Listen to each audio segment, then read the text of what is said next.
जय हिंद दोस्तों, स्वागत है आपका अमित सॉल्यूशन 2 के यूट्यूब चैनल पर। दोस्तों आज का टॉपिक है मोदी सरकार के नए मंत्री, मोदी कैबिनेट के बारे में। दोस्तों किन मंत्रियों को हटाया गया, कौन देश के नए कैबिनेट मिनिस्टर बने, इन पर मैं डिटेल में बात करूंगा और सबके विभिन्न मंत्रालय के बारे में बताऊंगा और उनकी कुछ विशेषताओं के बारे में भी बताऊंगा। दोस्तों ठीक है, तो आइए स्टार्ट करते हैं, व्हाइट बोर्ड की ओर चलते हैं बिना देर करते हुए। देखिए यहाँ पर लिखा हुआ है मोदी कैबिनेट। दोस्तों हम सब जानते हैं कि भारत के प्रधानमंत्री नरेंद्र दामोदर दास दोस्तों और मोदी जी देश के 15वें प्रधानमंत्री हैं। तो आइए स्टार्ट करते हैं मोदी कैबिनेट के बारे में। दोस्तों देखिए पहले पोजीशन पर हैं अमित शाह जी। ये गृह मंत्रालय का इन्हें प्रभार दिया गया है और सहकारिता मंत्रालय। दोस्तों पहली बार सहकारिता मंत्रालय को बनाया गया है।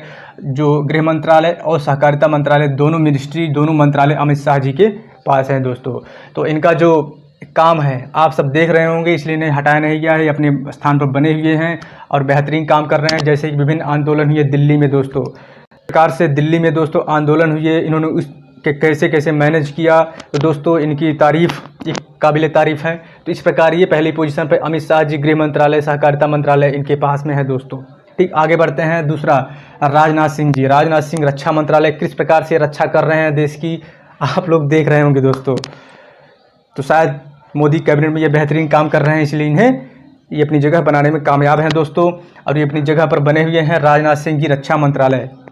अब आगे बढ़ते हैं तीसरी पोजीशन पर नितिन जयराम गडकरी महोदय, सड़क परिवहन राजमार्ग मंत्रालय इनके पास है। दोस्तों हम सब वास्तविकता में ये इस पद के काबिल हैं, क्योंकि हम सब देख रहे हैं कि पूरे भारत में कहीं भी देखिए अब रोड ही रोड। ठीक, तो ये जो है सड़क परिवहन राजमार्ग मंत्रालय इनके पास है नितिन जयराम गडकरी, और बेहतरीन काम कर रहे हैं सड़क परिवहन के क्षेत्र में। दोस्तों ठीक है, तो आगे बढ़ते हैं। चौथी पोजीशन पर है नारायण तातू राणे। दोस्तों कौन? नारायण तातू राणे। ये सूक्ष्म लघु मझोले उद्यम मंत्रालय इनके पास में है। क्या? सूक्ष्म लघु मझोले उद्यम मंत्रालय। आगे बढ़ते हैं, पाँचवें पर है निर्मला सीतारमण जी। निर्मला सीतारमण जी, इनके पास वित्त मंत्रालय, कारपोरेट कार्य मंत्रालय है। दोस्तों किस प्रकार से वित्त मंत्रालय को संभाल रही हैं हम सब इन्हें देख रहे हैं। दोस्तों ठीक है, आगे बढ़ते हैं। छठवीं पोजीशन पर नरेंद्र सिंह तोमर, कृषि और किसान कल्याण मंत्री। कौन? नरेंद्र सिंह तोमर, कृषि और किसान कल्याण मंत्री। किस प्रकार से किसानों का कल्याण कर रहे हैं, कुछ समय से आप ही देख रहे होंगे, कि इतने सारे आंदोलन हो रहे हैं। दोस्तों अब कितना कल्याण करते हैं किसानों का, आने वाले समय में देखते हैं। हो सकता है ऐसा कहीं ना हो जाए कि मोदी जी इनका ही कल्याण कर दें, जैसे विभिन्न मंत्रियों का कल्याण हुआ है, हो सकता है इनका भी हो जाए। अब ये समय के गर्भ में। दोस्तों आगे बढ़ते हैं और विभिन्न मंत्रियों के बारे में जानते हैं। तो आइए देखते हैं अगले मंत्रियों के बारे में। दोस्तों देखिए अब नंबर है सर्बानंद सोनोवाल जी का। सर्बानंद सोनोवाल के पास में 2 मंत्रालय इन्हें दिए गए हैं कार्यभार, बंदरगाह नौवहन जलमार्ग मंत्रालय। दोस्तों दूसरा है आयुष मंत्रालय। हम सब देख रहे हैं कि आयुष भारत मिशन कितना बेहतरीन काम हो रहा है आयुष भारत मिशन के क्षेत्र में। दोस्तों ठीक, किस प्रकार से कोरोना काल में आयुष मंत्रालय का काम पूरा गड़बड़ हो गया। दोस्तों किस प्रकार से हमारी पूरी मेडिकल व्यवस्था फेल हो गई, इस व्यवस्था को हम सब ने देखा। तो बंदरगाह नौवहन जलमार्ग मंत्रालय, आयुष मंत्रालय को कितनी बेहतरीन तरीके से संभाल रहे हैं सर्बानंद सोनोवाल जी, ये सब हम जानते हैं। आगे बढ़ते हैं। डॉक्टर वीरेंद्र सिंह। डॉक्टर वीरेंद्र सिंह हैं दोस्तों सामाजिक न्याय और अधिकारिता मंत्री। समाज में न्याय के क्षेत्र में कितना बेहतरीन, सबको कितनी बेहतरीन तरीके से न्याय मिल पा रहा है, वो इसके अधिकारिता मंत्री हैं डॉक्टर वीरेंद्र सिंह जी। दोस्तों तो इसे आप लोग नोट करते जाइए, बहुत ही महत्वपूर्ण है एग्जाम के दृष्टिकोण से। दोस्तों ठीक, नंबर है अगला डॉक्टर सुब्रमण्यम जयशंकर। दोस्तों बेहतरीन काम, ये विदेश मंत्रालय हैं। दोस्तों इन्हें विदेश मंत्रालय का प्रभार दिया गया है डॉक्टर सुब्रमण्यम जयशंकर को, जो अभी नई कैबिनेट बनी है, इन्हें हटाया नहीं गया है, अपने पद पर बने हुए हैं। दोस्तों तो विदेश मंत्रालय डॉक्टर सुब्रमण्यम जयशंकर, ये IFS अधिकारी भी रह चुके हैं, भारतीय विदेश सेवा। ठीक, राजदूत के रूप में कई देशों में काम कर चुके हैं, इन्हें काफ़ी लंबा अनुभव है। तो ये विदेश मंत्रालय डॉक्टर सुब्रमण्यम जयशंकर। आगे बढ़ते हैं। रामचंद्र प्रसाद। दोस्तों ये इन्हें इस्पात मंत्रालय दिया गया है। अर्जुन मुंडा जी। अर्जुन मुंडा जनजाति कार्य मंत्रालय, जनजाति मंत्रालय अर्जुन मुंडा जी। आगे बढ़ते हैं। स्मृति जुबिन ईरानी। स्मृति जुबिन ईरानी वर्सेस राहुल गांधी अमेठी। दोस्तों जिन्हें महिला बाल विकास मंत्रालय दिया गया है। हम सब देख रहे हैं कि महिलाओं का कितना सम्मान और बाल विकास के क्षेत्र में कितना बेहतरीन काम हो रहा है। दोस्तों तो शायद मोदी सरकार इनसे खुश है, ये अपनी पोजीशन पर बनी हुई है। रट लीजिए, महिला बाल विकास मंत्रालय, स्मृति जुबिन ईरानी। दोस्तों अब अगले मंत्रियों की ओर बढ़ते हैं। दोस्तों तो आइए अब चलते हैं अगले मंत्री के बारे में, देखते हैं इन्हें कौन सा मंत्रालय मिला है। दोस्तों देखिए अब है मालविया जी। कौन है? दोस्तों मनसुख मंडाविया जी, इनके पास है स्वास्थ्य परिवार कल्याण मंत्रालय और रासायनिक उर्वरक मंत्रालय, ये 2 मंत्रालय इनके अंडर में है दोस्तों। अभी ये चर्चा में थे, किस लिए? ये गुजरात से आते हैं, वहाँ के राज्यसभा सदस्य भी थे, अब तो ये मंत्री हैं दोस्तों। तो इन्होंने ट्वीट कर दिया था, कुछ इन्होंने ट्वीट किया था, तो उसमें जो स्पेलिंग में मिस्टेक था दोस्तों, इसलिए ट्रोल किए गए थे कि नहीं इंग्लिश नहीं आती है दोस्तों।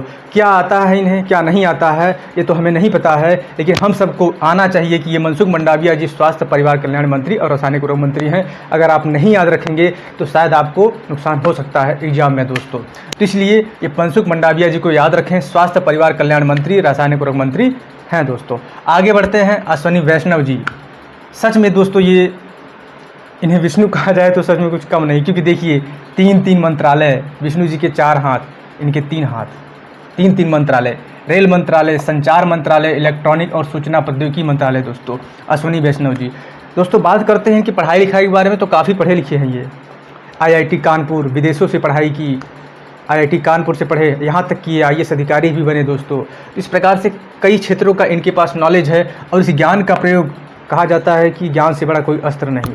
अब इस अस्त्र का प्रयोग, ज्ञान रूपी अस्त्र का प्रयोग, ये रेल में सुधार के लिए, संचार में सुधार के लिए, इलेक्ट्रॉनिक में क्या करते हैं, ये तो आने वाला समय ही बताएगा दोस्तों। तो देखिए अश्विनी वैष्णव जी, जैसे ही इन्होंने रेल मंत्रालय के साथ साथ संचार मंत्रालय, IT मिनिस्टर का कार्यभार संभाला, इन्होंने कह दिया, अभी कुछ समय पहले ट्विटर ने क्या किया था, कानून मंत्री और जो इलेक्ट्रॉनिक और सूचना प्रौद्योगिकी मंत्री थे रविशंकर प्रसाद जी का Twitter handle, Twitter account suspend कर दिया दोस्तों। तो इन्होंने कह दिया है कि ट्विटर, कोई भी संस्था, अगर आप देश में रहते हैं तो आपको देश के कानून का पालन करना होगा, ऐसे नहीं चल पाएगा दोस्तों। तो इन्होंने सीधे कह दिया है ट्विटर को। तो अश्विनी वैष्णव जी को याद रखना है कि रेल मंत्रालय, संचार मंत्रालय, इलेक्ट्रॉनिक और सूचना प्रौद्योगिकी मंत्रालय के पास है दोस्तों। आगे बढ़ते हैं, पीयूष गोयल जी के पास चलते हैं। तो पीयूष गोयल जी के पास पहले अश्विनी वैष्णव जी का मंत्रालय था रेल मंत्रालय, अब इनके पास कपड़ा मंत्रालय है, वाणिज्य उद्योग मंत्रालय है, उपभोक्ता मामले, खाद्य और सार्वजनिक वितरण के ये मंत्री हैं दोस्तों। तो इनका काम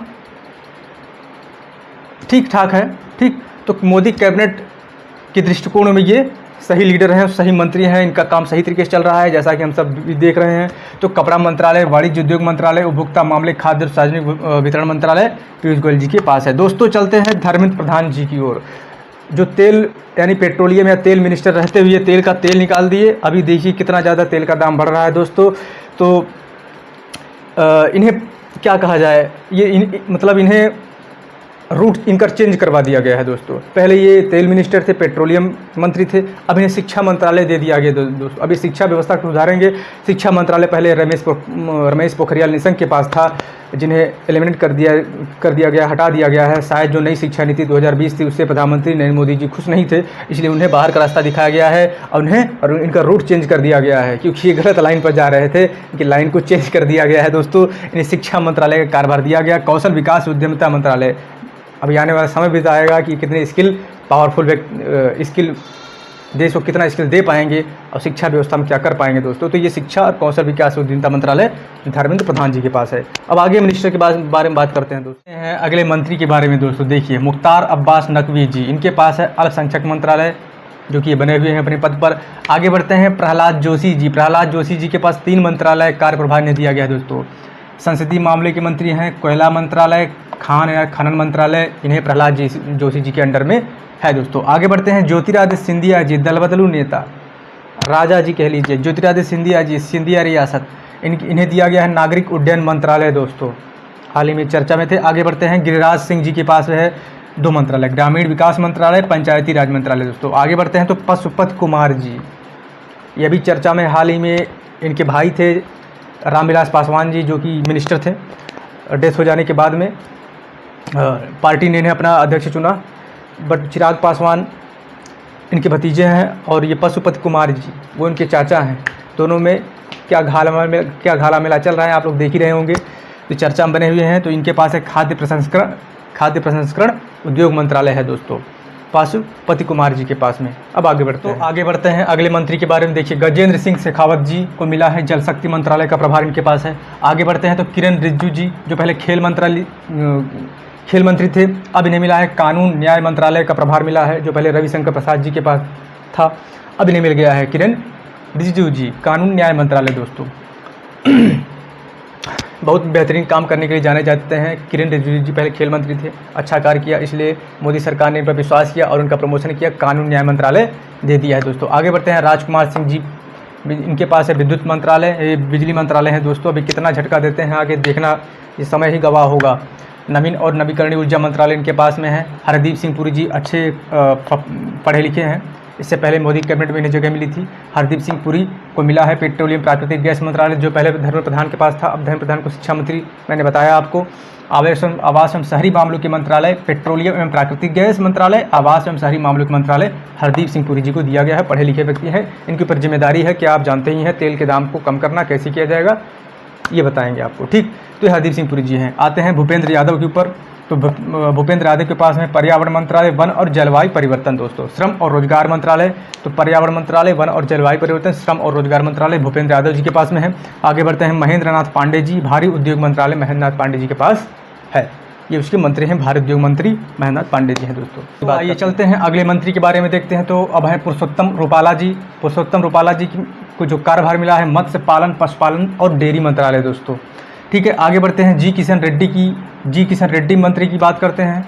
तो इनके पास जो मंत्रालय है, संस्कृति मंत्रालय, पर्यटन मंत्रालय, पूर्वोत्तर क्षेत्र के विकास का मंत्रालय जी किशन रेड्डी जी के पास है दोस्तों।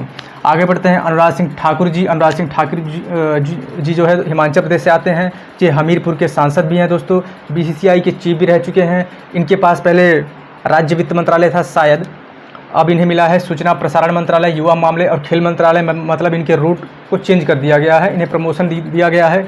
सूचना प्रसारण मंत्रालय और युवा मामले और खेल मंत्रालय अनुराग सिंह ठाकुर को दिया गया है दोस्तों।